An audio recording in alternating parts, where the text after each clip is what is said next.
మనము నిన్న neuron structure, types of neurons గురించి డిస్కస్ చేసుకున్నాం కదా. నెక్స్ట్ న్యూరాన్కి సంబంధించినటువంటి కొన్ని ప్రాపర్టీస్, న్యూరాన్కి ప్రాపర్టీస్ ఏముంటాయి అవి. యాక్షన్ పొటెన్షియల్ అంటే ఏంటి, రెస్టింగ్ పొటెన్షియల్ అంటే ఏంటి, వాటి గురించి ఈరోజు క్లాసు. ఫస్ట్ మనము ఫంక్షనల్ ప్రాపర్టీస్ ఆఫ్ న్యూరాన్ గురించి చూద్దాం. అంటే న్యూరాన్స్కి ఏ ప్రాపర్టీస్ ఉంటాయి అనే దాని గురించి. న్యూరాన్కి మెయిన్లీ 7 ప్రాపర్టీస్ ఉన్నాయమ్మా. అదే irritability, conductivity, all or none law and refractory period, summation and adaptation, accommodation. ఓకేనా? ఇలాంటివి ఈ న్యూరాన్కి ఉండేటటువంటి ప్రాపర్టీస్. ఓకేనా? వాటికి ఉండేటటువంటి లక్షణాలు. ఫస్ట్ ఇరిటబిలిటీ చూస్తే, the nerve fibre can be stimulated by A suitable stimulus which may be mechanical and thermal, electrical or chemical in nature. అంటే చూడండి, నర్వ్ ఫైబర్స్ అనేది ఏదో ఒక దానికి స్టిమ్యులస్ అవుతుంది. అది ఏవైనా అయ్యుండొచ్చు. మెకానికల్ స్టిమ్యులస్ అయినా అయ్యుండొచ్చు, థర్మల్ స్టిమ్యులస్ అయినా అయ్యుండొచ్చు, ఎలక్ట్రికల్ స్టిమ్యులస్ అయినా అయ్యుండొచ్చు, కెమికల్ స్టిమ్యులస్ అయినా అయ్యుండొచ్చు. మెకానికల్ అంటే ఏంటంటే తనంతకు తాను కాకుండా బయట నుండి ఎలాంటి స్టిమ్యులస్ వచ్చినా అది మెకానికల్ స్టిమ్యులసే. థర్మల్ స్టిమ్యులస్ అంటే టెంపరేచర్ వల్ల జరిగే స్టిమ్యులస్. ఎలక్ట్రికల్ అంటే కరెంట్ పాస్ అయిన దానివల్ల. అలాగే కెమికల్స్ ఉంటాయి కదా బాడీలో, లేదా బయట నుండి అయినా కెమికల్స్ సప్లై అయిన దానివల్ల ఈ నర్వ్స్ కూడా స్టిమ్యులస్ అవుతాయి. ఫస్ట్ మనకి నర్వ్స్ అనేది వాటి ఫంక్షన్ కంప్లీట్ చేయాలంటే స్టిమ్యులస్ అవ్వాలి.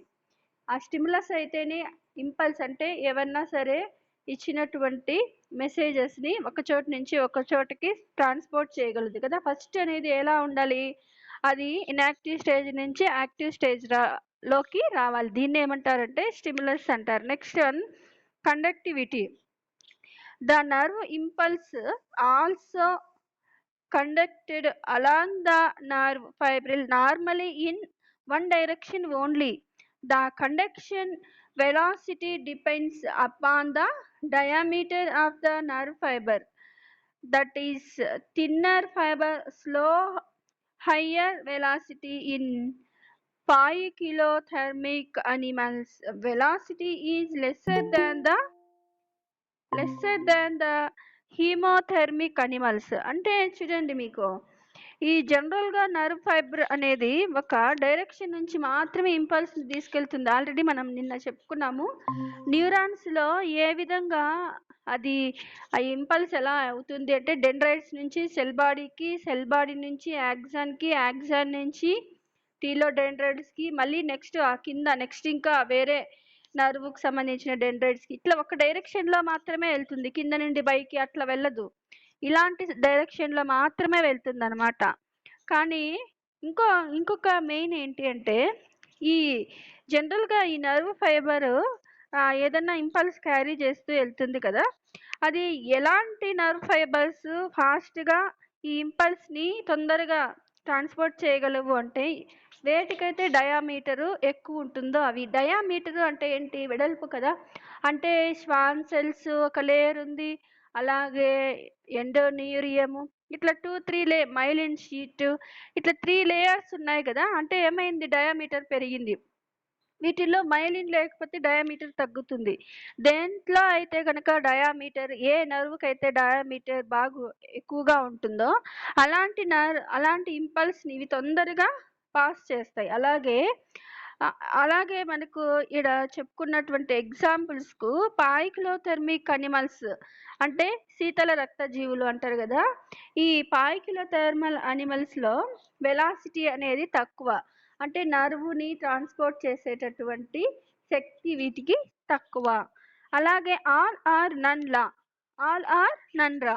ఏ single nerve fibre will always give a maximum response to a suitable stimulus if the strength or duration of the stimulus is increased, no changes in the response will అక్కర్. అంటే చూడండి, all or none లా అంటే ఏంటంటే, ఒకవేళ stimulus దానికి అది stimulate అయ్యేంత వరకు ఇస్తే చాలు. స్టిమ్యులస్ ఇంకా ఇస్తూనే ఉంటే ఇంక అంతకంటే స్టిమ్యులస్ అవ్వలేరు కదా. ఫర్ ఎగ్జాంపుల్ చూడండి, మన స్టూడెంట్స్ దీన్నే బేస్ ఎగ్జాంపుల్ తీసుకుంటే, మీకు ఎంత కెపాసిటీ ఉందో అంతే చదవగలరు కదా. ఎక్కువ చదువు చదువు అని రుద్దితే మీరు చదవలేరు కదా. సేమ్ అలాగే ఇక్కడ కూడా అది ఎంత వరకు స్టిమ్యులస్ అవ్వగలదో అంతే అవుతుంది. మళ్ళీ వాటికి యాక్టివేట్స్ ఇస్తూ ఉన్నా కూడా, స్టిమ్యులస్ ఇస్తూ ఉంటే ఇంకా అంతకంటే యాక్టివేట్ అవ్వలేదు. దానికి ఉండే మ్యాక్సిమం వరకు అవుతుంది అంతే కదా. అదనమాట. Next, refractory period. When a nerve fibril is one stimulated, it will not respond to a second stimulus for a brief period called the absolute refractory period. This depends on the diameter of the nerve fiber. అంటే ఇక్కడ ఏం చెప్పారంటే, ఇది కూడా ఒక property nerve సెల్స్కి. అదే ఏంటి అంటే చూడండి, ఒకసారి స్టిమ్యులస్ ఇస్తారు నర్వ్కి, అప్పుడు అది ఏమవుతుంది, స్టిమ్యులేట్ అవుతుంది. మళ్ళీ దాని ప్రాసెస్లో అది ఉంటుంది. మళ్ళీ కాసేపటికి ఏమవుతుంది అంటే అది రెస్ట్లోకి వెళ్ళిపోతుంది అనమాట. మళ్ళీ వెంటనే అంటే గ్యాప్ అనేది లేకుండా వెంటనే స్టిమ్యులస్ ఇస్తూ ఉంటే అది సరిగ్గా రెస్పాండ్ అవ్వదు అని అర్థం. ఫర్ ఎగ్జాంపుల్ మీకు ఇప్పుడు ఒక 5 minutesలో ఒక పని చెప్పామనుకో, అది అయిపోకముందే ఇంకొక వర్క్ ఇచ్చినామనుకోండి, అలా అన్నమాట. అది అవ్వకుండా ఇంకొకటి ఇస్తే అది చేయలేదు అని అర్థం. ఒక స్టిమ్యులస్కి రెస్పాండ్ అయ్యి అది కంప్లీట్ అయ్యే వరకు ఇంకొక స్టిమ్యులస్ను తీసుకోలేదు అంటే, ఆ స్టిమ్యులస్ని ఇంపల్స్ చేసి మళ్ళీ రెస్టింగ్కి వచ్చిన తర్వాత మళ్ళీ స్టిమ్యులస్ అవుతుంది. వెంటనే స్టిమ్యులస్ అంటే కనుక కొంచెం ప్రాబ్లం అవుతుంది అనమాట. అది మనకి ఇక్కడ చెప్పిండేది. సమ్మేషన్ అంటే, in a nerve fibre summation or union of 2 stimulus is possible. అంటే చూడండి, జనరల్గా ఒక నర్వ్ అనేది 2 స్టిమ్యులస్ని మాత్రం తీసుకోగలదు. అంతకంటే ఎక్కువ స్టిమ్యులస్ని అంటే ఎక్కువ ఏమన్నా మెసేజెస్ని 2 మెసేజెస్ని ఒకే టైంలో క్యారీ చేయగలదు. అంటే ఫర్ ఎగ్జాంపుల్ చూడండి, మీరు చూస్తారు రాస్తారు అంటే చూడడం ఒక యాక్టివిటీ, రాయడం ఇంకొక యాక్టివిటీ అంతే కదా. ఇప్పుడు చూడండి 2 జరుగుతాండయ్యా అట్ ద సేమ్ టైం, అట్లా జరుగుతుంది అంతేగాని అంతకంటే ఎక్కువ ఫంక్షన్ చేయలేదు. ఒక 2 అయితే కనుక 2 ఇంపల్స్ని తీసుకెళ్తుంది, కానీ అంతకంటే ఎక్కువ ఇంపల్స్ని ఈ నర్వ్ సెల్స్ అనేవి తీసుకొని వెళ్ళలేవు అని అర్థం.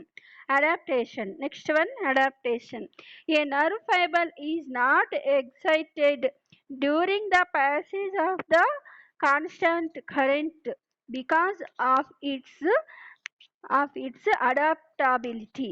అంటే చూడండి, నర్వ్ ఫైబర్కి ఎప్పుడు కరెంట్ పాస్ చేస్తే కనుక అది మామూలుగా అయిపోయి ఆ నర్వ్ ఫైబర్ అనేది ఎగ్జైట్మెంట్ ఆగిపోతుంది. అంటే ఎప్పుడు ఫర్ ఎగ్జాంపుల్ ఒక పిల్లవాడిని కొడుతూ ఉన్నారనుకో, వాళ్ళ పేరెంట్సే కావచ్చు, మళ్ళీ ఇంకొకసారి ఆ దెబ్బలకు వాడు అలవాటు అయిపోతాడు, ఏమీ వాడు రెస్పాండ్ అవ్వడు. అట్లా అనమాట. ఎప్పుడు ఎలక్ట్రిక్కి సంబంధించినటువంటి అంటే కరెంటుతో స్టిమ్యులస్ ఎప్పుడు ఇస్తూ ఉండకూడదు అని అర్థం. ఓకేనా. నెక్స్ట్ లాస్ట్, అకామిడేషన్ అంటే a slow applied stimulus is accommodate by the nerve however much strong stimulus is applied. అంటే చూడండి, ఈ స్టిమ్యులస్ అనేది వెంటనే ఇచ్చేదానికంటే ఫాస్ట్గా ఒకేసారి దాని మీదకి వేసేయడం కంటే రోజు కొద్దిగా ఇస్తూ అలవాటు చేయాలి అనేది. ఫర్ ఎగ్జాంపుల్ చూడండి, పిల్లవాడికి ఏదైనా హోంవర్క్ ఒకే రోజు ఎక్కువ ఇస్తే ఎలా ఉంటుంది, చేయలేడు కదా. ఇప్పుడు కొద్దిగా ఇచ్చి ఇంకొద్దిసేపటికి ఇంకొక హోంవర్క్ ఇచ్చి ఇంకొంతసేపటికి ఇంకొకటి ఇస్తే కన్నా అలా తొందరగా అవుతుంది. ఇది కూడా అంతే. స్టిమ్యులస్ అనేది ఒకేసారి ఫాస్ట్గా ఇచ్చేయకూడదు. దీనికి కొద్దిగా ఇస్తూ ఉంటే కనుక ఈ నర్వ్ అనేది బాగా స్టిమ్యులేషన్ అనేది బాగా అవుతుంది అనమాట. ఆ తర్వాత దాని ఫంక్షన్ అనేది కరెక్ట్గా చేస్తుంది అని అర్థం. ఇవి మనకు ఉండేటటువంటి నర్వస్కి సంబంధించినటువంటి ప్రాపర్టీస్, నర్వ్ ప్రాపర్టీస్ అనమాట. ఇంకా నర్వ్స్ స్టిమ్యులస్ అయ్యి ఏదన్నా మెసేజ్ పాస్ చేయాలి అంటే గన రెండు ఫేజెస్ మెయిన్ ఉంటాయన్నమాట దీనికి. ఆ రెండు ఏంటివి అంటే action potential and first resting potential and action potential. రెస్టింగ్లో ఉండేదాన్ని యాక్టివేట్ చేసి ఇంపల్స్ పంపించడం. ఇంపల్స్ అన్నా లేదా ఏదన్నా మెసేజ్ అన్నా ఒకటే. ఇంపల్స్ పంపించడము, ఫస్ట్ రెస్ట్లో ఉండేదాన్ని యాక్టివేట్ చేయడము. యాక్టివేట్ చేసిన తర్వాత ఇంపల్స్ ట్రాన్స్పోర్ట్ చేయడం. ఎక్కడికి ట్రాన్స్పోర్ట్ చేస్తారు అంటే ఏదో ఒక ఆర్గాన్కో లేదా ఇంకొక నర్వ్కో, ఎక్కడికైనా సరే ఆ స్టిమ్యులస్ అనేది రెస్టింగ్ నుంచి యాక్టివ్కి వెళ్ళిన తర్వాతనే స్టిమ్యులస్ అనేది కంప్లీట్ అవుతుంది అనమాట. నెక్స్ట్ చూడండి, యాక్టింగ్ ఫస్ట్ యాక్టింగ్, అలాగే ఇక్కడ రెస్టింగ్ పొటెన్షియల్ రెండు ఉన్నాయి కదా. ఫస్ట్ ఏ ఫంక్షన్ చేయనప్పుడు మన నర్వ్ సెల్స్ ఎలా ఉంటాయి, రెస్టింగ్లో ఉంటాయి, అంటే గమ్మున ఉంటాయి. ఫర్ ఎగ్జాంపుల్ గమ్మున కూర్చోవడము, అలా పడుకోవడము అలా చేస్తూ ఉంటే కనుక అప్పుడు ఎలా ఉంటాయి, నర్వ్ సెల్స్ రెస్టింగ్లో ఉంటాయి. ఒకవేళ లేయాలనుకో అప్పుడు యాక్టివ్లోకి వెళ్తాయి అనమాట. మనం లేచి ఏదైనా ఫంక్షన్ వర్క్ చేయాలనుకో అప్పుడు యాక్టివ్లోకి వెళ్తాయి. ఈ రెస్టింగ్ పొటెన్షియల్లో ఉన్నప్పుడు ఈ నర్వ్ ఎలా ఉంటుంది, ఆ నర్వ్కి ఏమన్నా అయాన్స్ ఏమన్నా వాటికి ఏమన్నా ఇస్తూ ఉంటాయా, అయాన్స్ వల్ల ఏమన్నా దీనికి స్టిమ్యులేట్ అవుతాయా లేదా ఏంటి, ఈ నర్వ్ గురించి మొత్తం చూద్దాం ఇప్పుడు. A cell membrane has a complicated structure with endows it which specialized electrical properties, enabling the cell to develop in electrical potential across the cell membrane. అంటే చూడండి, ఈ రెస్టింగ్ పొటెన్షియల్లో ఎలా ఉంది అనే దాని గురించి మనకి ఇక్కడ చెప్పారనమాట. ఈ రెస్టింగ్ పొటెన్షియల్లో సెల్ మెంబ్రేన్ అనేది కంప్లీట్గా ఉండి ఇది ఎలక్ట్రిక్ పొటెన్షియల్ని కలిగిస్తుంది అనమాట. అంటే ఇది ఎలక్ట్రిక్ పొటెన్షియల్కి అయితే కనుక ఇది స్టిమ్యులేట్ అవుతుంది, రెస్టింగ్ పొటెన్షియల్లో ఉండేటటువంటి ఈ nerve cell. Next, the axon of A neuron is tubular in structure whose inner space is filled with axoplasm. Axon అంటే మనం చెప్పాము ఒక ట్యూబ్ లాగా, పైన సెల్ బాడీ కింద ఒక ట్యూబ్ లాగా ఉంటుంది అని చెప్పాం కదా, దాన్నే యాక్సాన్ అంటారు. యాక్సాన్ ఎలా ఉంటుంది, ఒక ట్యూబ్ లాగా ఉండేసి ఆ లోపల ఉండేటటువంటి ఇన్నర్ స్పేస్ ఉంటుంది కదా, ఆ ఇన్నర్ స్పేస్లో లోపల ఉండేటటువంటి ఆ ఖాళీ ప్లేస్లో యాక్సోప్లాజంతో ఫిల్ అయి ఉంటుంది అనమాట. టేక్ 2 ఫైన్ ఎలక్ట్రోడ్స్, ఒక 2 ఎలక్ట్రోడ్స్ తీసుకొని ఆ ఎలక్ట్రోడ్స్కి నేమింగ్ ఇచ్చుకోవాలి. ఏ అనేది ఒక ఎలక్ట్రోడ్, బి అనేది ఒక ఎలక్ట్రోడ్ అనేసి. ప్లేస్ ఏ అండ్ బి అని చెప్పాం కదా. Place A on the outer surface అంటే ప్లాస్మా మెమ్బ్రేన్కి మనకు కనిపిస్తుంది బయట చర్మం, అది. ఇన్నర్ అంటే లోపల, ఇన్నర్ వ్యూలో ప్లాస్మా మెమ్బ్రేన్కి లోపల వైపున, ఇన్నర్లో అలాగే అవుటర్ సర్ఫేస్లో, రెండు సర్ఫేస్లోనూ ఒక్కొక్క ఎలక్ట్రోడ్ని దానికి గుచ్చుతారు. చూడండి, be attached in the inner surface of the axon by appearing through the axon membrane. Connect those two electrodes to a measuring about like a sensitive galvanometer. Then we can measure the potential differences between inside and outside the neuron. Such measurement shows a potential difference of 40 to 120 millivolts.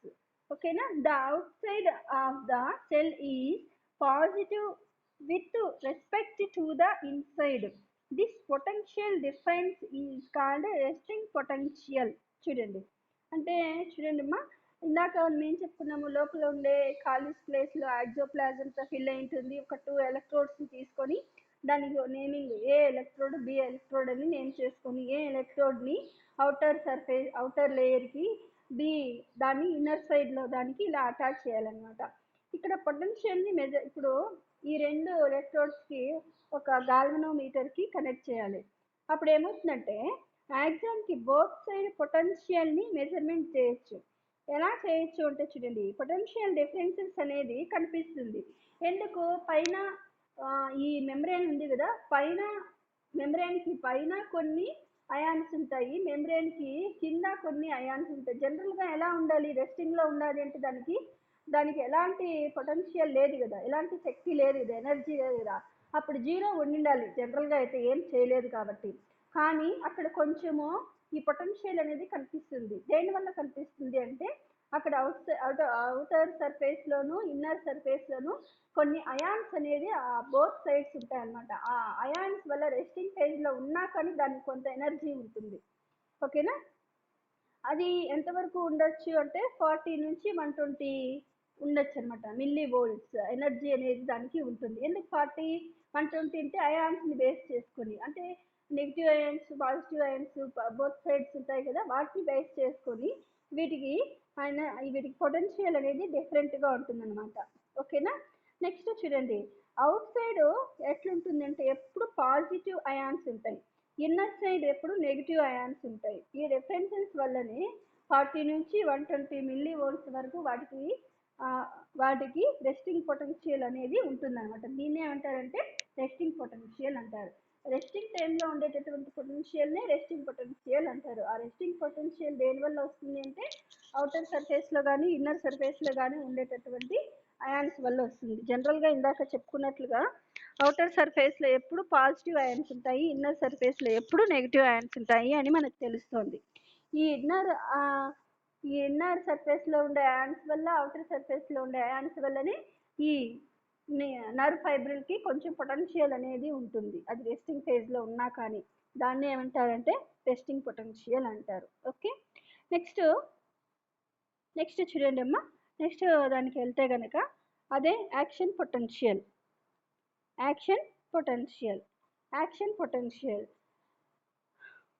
The neuron is enclosed in a semi-permeable membrane containing large quantities of protein molecules. ఓకేనా, అంటే చూడండి, the neuron enclosed a membrane పైన outside inner side ions ఉంటాయని చెప్పుకున్నాం కదా. ఆ membrane ఎలా ఉంటుందంటే సెమీ పెర్మియబుల్. సెమీ అంటే అన్నిటినీ లోపలికి రానియదు, లోపలికంటే నర్వ్ ఫైబ్రిల్ అదే న్యూరాన్లోకి కావాల్సిన వాటిని లోపలికి, అవసరం లేని వాటిని బయటికి. సెమీ అంటే సెలెక్టివ్గా లోపలికి బయటికి తీసుకుంటుంది అనమాట. ఓకేనా, next these molecules cannot penetrate through the membrane and bear a net negative charge, but smaller ions of potassium, sodium and chlorides can diffuse through the membrane. Sodium ions are found in high concentration outside the neuron and in low concentration inside the axon, but potassium ions are distributed in high concentration inside the cell and in low concentration outside the cell. ఓకేనా, ఇప్పుడు మనకి ఇక్కడ ఏం చెప్పారంటే ఎలా ఇంకా యాక్టివ్గా అవుతుంది కదా, అది యాక్టివ్గా అవ్వాలి అంటే ఇక్కడ వరుసగా పైన పాజిటివ్, వరుసగా కింద నెగిటివ్ అయాన్స్ అలాగే ఉంటే కనుక అది యాక్టివ్లోకి రాదు. అప్పుడు ఏమో వాళ్ళు వీటి మూమెంట్ అనేది ఉండాలి లోపలికి, ఇన్సైడ్ అవుట్ సైడ్. ఈ అయాన్స్ ఇన్సైడ్ అవుట్ సైడ్ వెళ్తేనే ఇది స్టిమ్యులస్ అవుతుంది, స్టిమ్యులస్ అయ్యి ఆ న్యూరాన్ అనేది యాక్టివ్ అవుతుంది, అప్పుడే దాన్ని యాక్షన్ పొటెన్షియల్ అంటారు. చూడండి, ఈ న్యూరాన్కి సెమీ పెర్మియబుల్ మెంబ్రేన్ ఉంటుంది కదా, ఈ మెంబ్రేన్ అనేది ఎక్కువ ప్రోటీన్ మాలిక్యూల్స్తో అది ఫామ్ అయి ఉంటుంది. ఈ మాలిక్యూల్స్ మెంబ్రేన్ లోపలికి వెళ్తాయి, అలాగే బయటకు కూడా వచ్చేస్తాయి అన్నమాట. ఇందాక చెప్పుకున్నట్టుగా positive ions, negative ions, potassium, sodium, chloride, ఈ అయాన్స్ మెంబ్రేన్ నుండి లోపలికి వెళ్ళగలవు అనమాట. అంటే బయట ఉంటాయి, బయట ఉండేటివి లోపలికి వెళ్తాయి, మళ్ళీ అవి బయటకు కూడా వచ్చేస్తాయి. ఎందుకంటే వీటిలో అన్నీ కూడా లోపలికి బయటికి వెళ్ళిపోవు. ఒకవేళ చూడండి, potassium ions, sodium ions, calcium ions ఒక క్వాంటిటీలో ఉన్నాయనుకో, 20నో 30నో అట్లున్నాయనుకో, అన్నీ లోపలికి రాలేవు. ఎందుకంటే ఏ అయాన్ అయితే స్మాల్గా ఉంటుందో వీటిలో చిన్నగా ఉండే అయాన్స్ మాత్రమే లోపలికి వెళ్ళగలవు.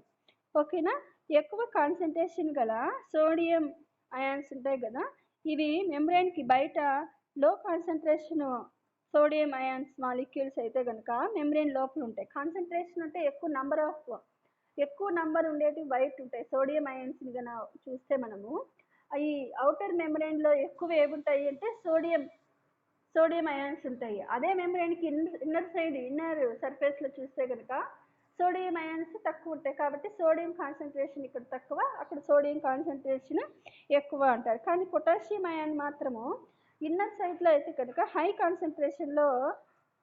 కాన్సన్ట్రేషన్లో డిఫ్యూషన్ అవుతాయి. అంటే ఈ పొటాషియం అయాన్స్ కూడా బయటే ఉన్నాయి ఫస్ట్ టైము. ఇప్పుడు ఏమైనాయి, సోడియం అయాన్స్ కంటే కూడా పొటాషియం అయాన్స్ లోపలికి పర్మియబుల్ ఎక్కువగా అవుతాయి. అంటే పొటాషియం అయాన్స్ సైన్స్ చిన్నగా ఉంది అని అర్థం చేసుకోవాలి. అంటే సోడియం అయాన్స్ కొన్నే వస్తాయి లోపలికి అవుటర్ మెంబ్రెయిన్ నుంచి, అలాగే పొటాషియం అయితే కనుక ఎక్కువ నంబర్లో లోపలికి వస్తాయి. ఓకేనా. ఈ యాక్టివ్ పొటెన్షియల్ అనేది నర్వ్ యాక్టివిటీకి సంబంధించింది కదా. యాక్టివిటీగా ఉంటే కనుక యాక్టివ్ పొటెన్షియల్ అంటారు. ఎప్పుడైతే ఈ న్యూరాన్ యాక్టివ్ అయిందో అప్పుడు పొటెన్షియల్లో చేంజెస్ కనిపిస్తాయి కదా. అప్పుడు 0 నుంచి 0కు ఉండాలా అని చెప్పుకున్నాం కదా. ఆ 0 నుంచి 20 నుంచి 30 మిల్లీ వోల్ట్స్కు మారుతుంది అనమాట. ఎందుకు, ఈ అయాన్స్ ఎక్స్చేంజ్ చేసుకున్న దానివల్ల ఈ అయాన్స్ ఏమవుతాయి, ఎక్స్చేంజ్ పైన లోపలికి బయటికి వెళ్తాయి కదా. ఇలా ఎక్స్చేంజ్ చేసుకునే దానివల్ల దీనికి ఎలా ఉంటుంది అంటే 0 ఉండకుండా 20 నుంచి 30 మిల్లీ వోల్ట్స్ పొటెన్షియల్ అనేది ఉంటుందన్నమాట. ఈ పొలారిటీని ఏమంటారంటే ఓవర్ షాట్ అంటారు. అంటే ఇట్లా ఎక్స్చేంజ్ చేసుకునే దాన్ని ఏమంటారంటే ఓవర్ షూట్ అంటారనమాట. ఓకేనా. చూద్దాం ఈ ఓవర్ షూట్ అనే దాని గురించి.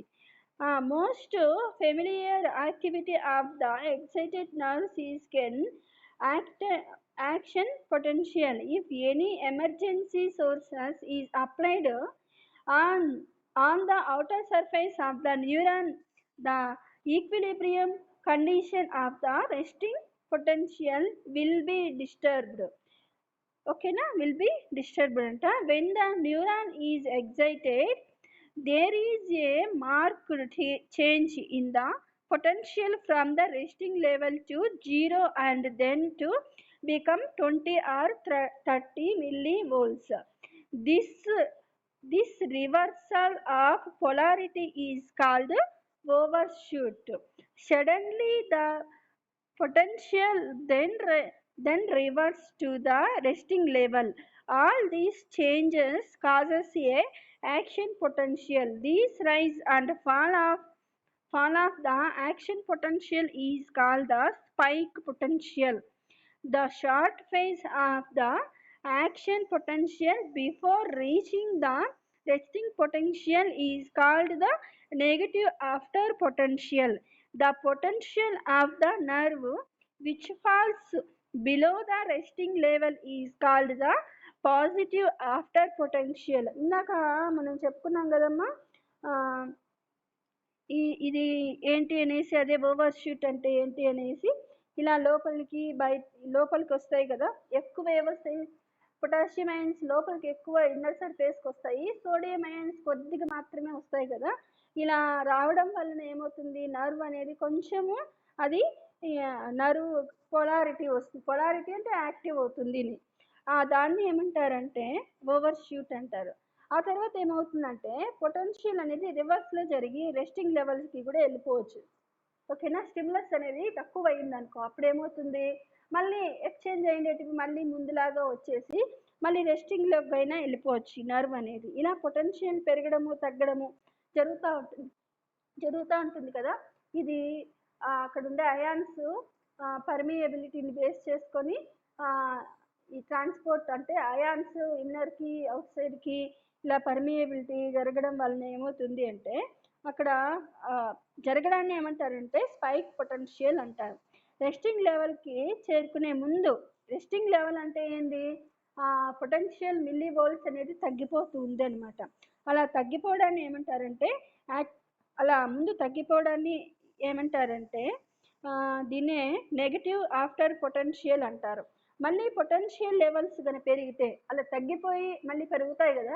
పెరిగినాయి అంటే ఏంది, పొటెన్షియల్ మిల్లీ వోల్ట్స్ అనేది పెరిగింది అని అర్థం కదా.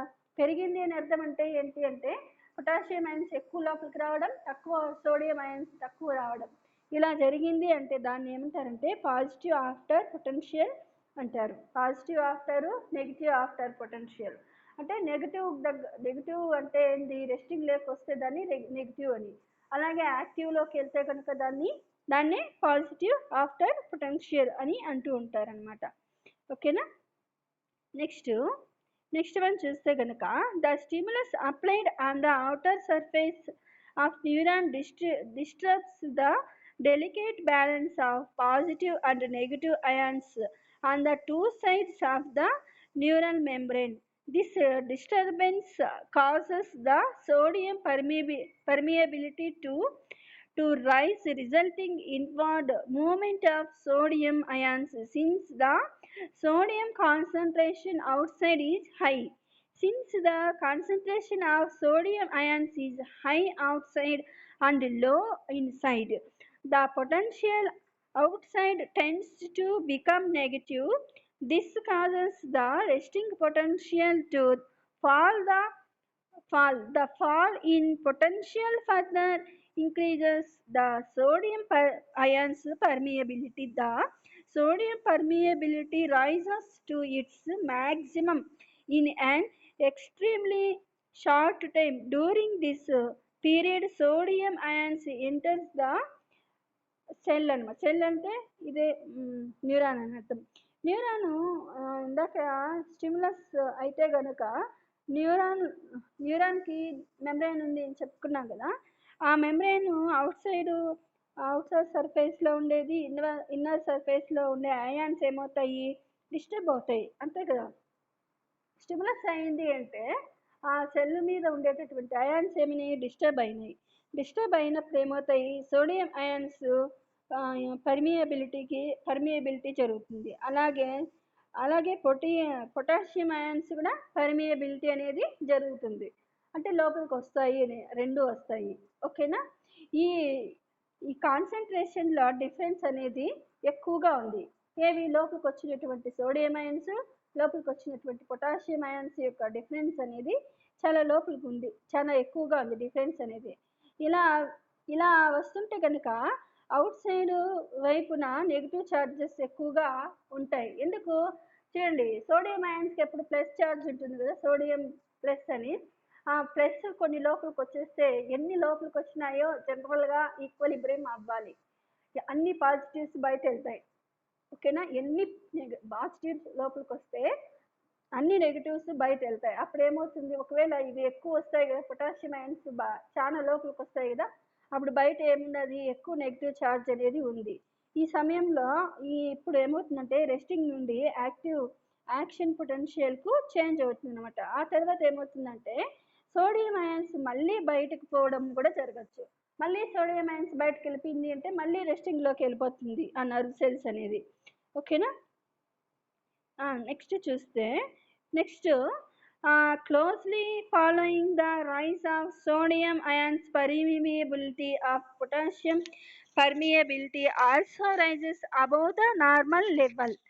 The peak of potassium permeability is reached after the spike has been formed. The fall in potassium ions permeability is slower than the fall of sodium ions permeability. As soon the sodium ions permeability starts falling, the potential starts returning to normal. It must be understood clearly that the rise in potassium ions permeability only helps in a rapid returns to the resting potential. Even if there is no rise in potassium ions permeability, the nerve would still repolarize even at a lower rate. The positive after potential is caused by rise in potassium ion permeability. Following positive after potential, the permeability to all ions returns to normal. The sodium pumps starts working again and all the sodium ions which entered to cell during spike formation is pumped out. The potassium ions which leaked out during the process is also through in. అంటే చూడండి అమ్మా, ఇక్కడ ఏమైంది, sodium అయాన్స్లను బట్టి ఏమవుతాయి, potassium ions permeability కూడా ఉంటుందన్నమాట. అంటే స్పైక్ పొటెన్షియల్ వచ్చిన తర్వాత పొటాషియం అయాన్స్ పర్మియబిలిటీ ఎక్కువగా ఉంటుంది, ఎందుకంటే ఇది ఎక్కువసేపు వస్తూనే ఉంటాయి కాబట్టి. పొటాషియం అయాన్స్ నిదానంగా వస్తూ ఉంటాయి మన లోపలికి, ఆ సోడియం అయాన్స్ అయితే కనుక కొద్దిసేపు వచ్చి ఆగిపోతాయి, ఎందుకు కొన్నే వస్తాయి కాబట్టి లోపలికి. ఓకేనా? అంటే సోడియం అయాన్స్ లోపలికి పోవడం అనేది కొద్దిసేపు మాత్రమే ఉంటుంది. ఓకేనా? ఎప్పుడైతే సోడియం అయాన్స్ లోపలికి రావడం ఆగిపోయిందంటే అప్పుడు ఏమవుతుంది, పోలార్ తిరిగి ముందు ఎలాంటి ఫేజ్లోకి ఉందో వెళ్ళిపోతుంది అనమాట, ముందు అంటే రెస్టింగ్ ఫేజ్లోకి వెళ్ళిపోతుంది. దీనివల్ల ఏం తెలుస్తుందంటే మనకి పొటాషియం అయాన్స్ పర్మియబిలిటీ పెరిగితే రెస్టింగ్ పొటెన్షియల్ తిరిగి త్వరగా వస్తుంది, అంతే కదా. పొటాషియం అయాన్స్ లోపలికి ఎక్కువగా వస్తే మళ్ళీ అది రెస్టింగ్లోకి వెళ్తుంది. పొటాషియం అయాన్స్ పర్మియబిలిటీ కనుక పర్మియబిలిటీనే పాజిటివ్ ఆఫ్టర్ పొటెన్షియల్ అని అంటారు కదా, దీనికి దారి తీస్తుంది అనమాట. ఏది పాజిటివ్ అని ఎప్పుడు అంటారంటే లోపలికి వచ్చినప్పుడు పాజిటివ్ ఆఫ్టర్ పొటెన్షియల్ అంటారు కదా, అప్పుడు ఏమవుతుంది, యాక్టివ్లోకి వెళ్తుంది అని అర్థం.